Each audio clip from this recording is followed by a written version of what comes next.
Hey everyone, what is going on? Welcome back to episode 2 of our chili side-by-side experiment. Today is a exciting day. It's been a few weeks, and as you can see, the chili plant here, if I lift it up, is looking really, really good. So we have had lots of growth in the last few weeks. It has been spring here in Brisbane, and everything's just been kicking off in the garden, including this chili.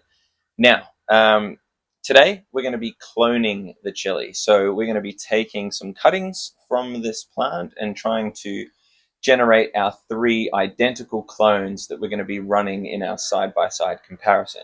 So today, just to make sure, I'm going to take 5 clones just to make sure that we get 3 really good rooted cuttings. Now, the order for today's proceedings is just to go through exactly what I need to do to prune up this chili bush to both support us taking clones, but also to continue its vegetative growth, growth, instead of producing flowers. Now, there's already some chilies appearing, which you'll be able to see. I'll show you some shots. There's some chilies appearing on this plant already, so it's time to pick off some of those flowers and make sure that it's not putting its energy into providing fruit for us, but instead providing some more vegetative growth, and putting out some roots for us for these cuttings. So we need a nice sharp pair of shears. We've got our little rooting trays. Well, basically it's a seedling tray. I'm going to be putting our rooting pucks. So these are rooting sponges. They're essentially just a sponge that is biodegradable as well in the soil, which is really nice. It does take a long time, but it is fully biodegradable and organic. They're easy to use. I'll leave a link for these in the description as well, so you can check them out if you need to.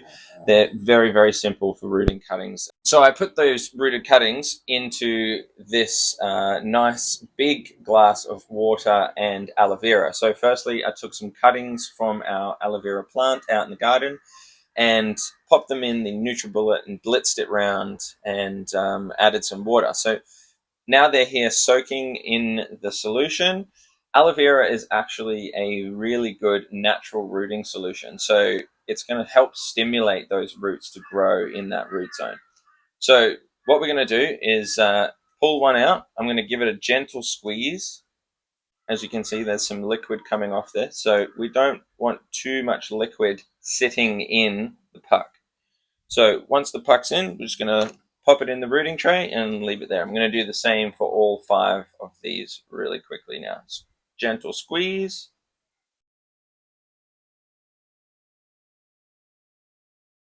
It's especially important to make sure that it isn't too moist around the root zone, because that can cause things to go all yuck and basically turn to mold and mush, and then we don't have any nice rooted cuttings. So this is our aloe vera solution. I'm actually going to use it to water the chili afterwards, so I'm just going to pop it down to the side.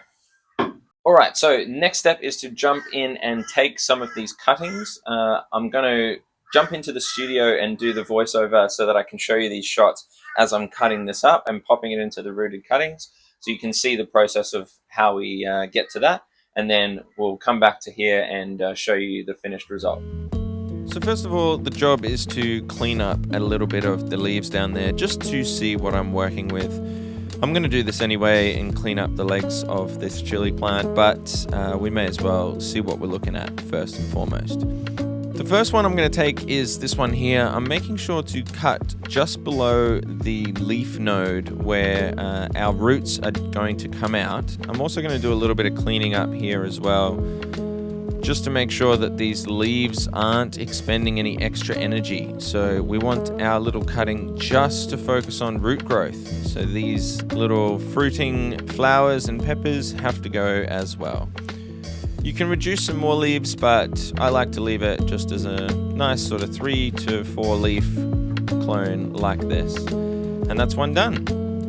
So we'll take number 2, same thing, pruning off all of those leaves and some of those chilies that were starting to form.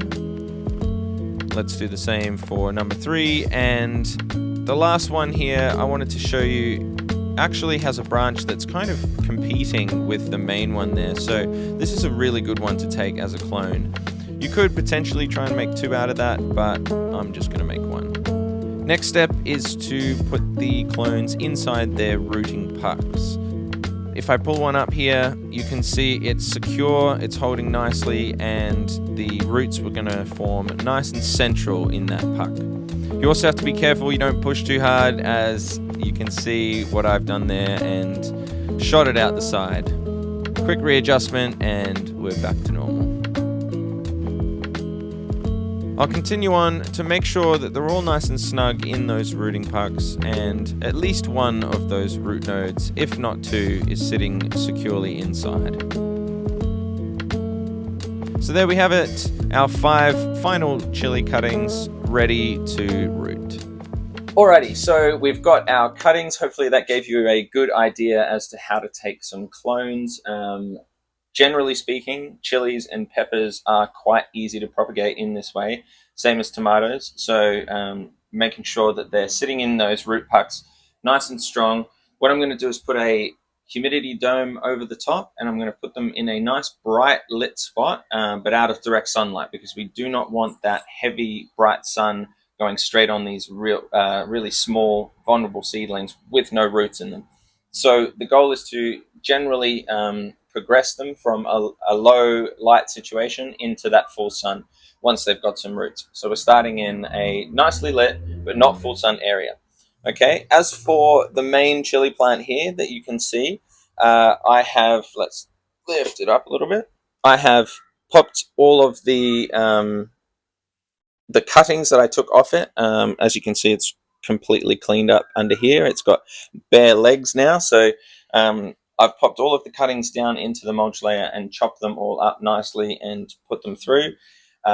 As you saw before, I had the leftover aloe vera juice. I've already watered that in, so that's going to be feeding this plant and giving it some wonderful nutrients as well. As we know, aloe vera has some insane properties for plant growth. As for this particular mother chili plant here, please let me know in the comments below what you think I should do with it. I can bring it in and do some different experiments. Obviously, we want the identical clones for the side-by-side soil experiment, but I might show you how to grow on a balcony or in low light situations or even indoors or whatever takes you fancy. So let me know below in the comments what you think would be a really good plan for this chili.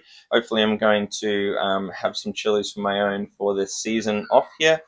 I have taken off a whole bunch of the flower sites because I'm hoping to make it bush out a little bit more before we get some chilies. And I've also got a no-till pot that I've been growing some of our cover crop in. And I'm very excited to show you that. Maybe I will up pot this into that pot and show you really what a no-till living soil system can do using the #1 blend fertilizer and the #2 cover crop. So this has been a few cycles in that same bag, so maybe we can look at putting this in as well. But that's for another video. So stay tuned for next time. Please share this around. It really helps both get some more eyeballs on this experiment to showcase what we can do with living soil and organics, and then also sharing it around really helps the channel and to try and push this message a little bit further for me. So thank you very much for watching. Stay tuned, and we'll see you again on the next video.